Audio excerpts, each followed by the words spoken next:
મિત્રો, આ ચોમાસાનો સમય ચાલી રહ્યો છે તો ખૂબ જ ધ્યાન રાખવાની જરૂર છે. અને રસ્તાઓ પર ખાસ કરીને ગામડાઓમાં આ જોઈ શકો છો તમે. આ અમારા ગામના દ્રશ્યો છે, જે બિલાડુંગરીથી અમારા ખાખરિયા ફળિયા તરફ આવતો જે રસ્તો છે ને, તળાવની પાળની નજીકમાં, ત્યાં લગભગ ચાલતું જવું પણ ખૂબ મુશ્કેલ બની ગયું છે એવા રસ્તાઓ છે.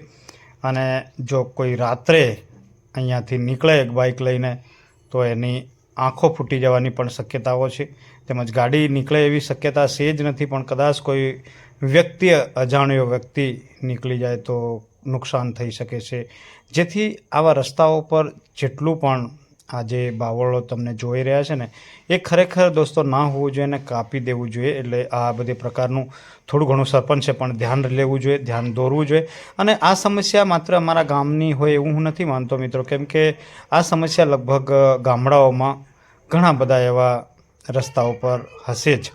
અને કયા કયા ગામમાં આવી સમસ્યા છે એ કમેન્ટ કરજો મિત્રો. ખાસ કરીને હું આ મારા ગામના લોકોને જણાવી રહ્યો છું કે જો તમે બિલાડુંગરી જવું હોય અથવા તો આ રસ્તાથી નીકળવું હોય તો રાત્રે ના નીકળતા, અને દિવસે પણ નીકળો ને તો થોડું ધ્યાન રાખીને નીકળજો મિત્રો, કેમ કે ગાડી નીકળે એવી પણ હાલત નથી. અત્યારે હું આ વિડીયો બનાવી રહ્યો છું ત્યારે જોઈ શકો છો તમે મિત્રો. તો આ સમસ્યા લગભગ ગામડાઓમાં ચોમાસામાં હોય જ છે, પણ આ સમસ્યાનું જો આપણે હલ કરવું હોય તો નિવારણ થઈ શકે છે. જેથી ધ્યાન લેવું જોઈએ સ્થાનિક સરપંચોએ. જે પણ ગામમાં આ સમસ્યા હોય તો ત્યાંના સ્થાનિક સરપંચોએ ધ્યાન લેવું જોઈએ. અને આ રસ્તાઓ જે છે ને એ ખુલ્લા રસ્તાઓ કરવા જોઈએ, કેમ કે કોઈ વ્યક્તિનો જીવ પણ જઈ શકે છે મિત્રો.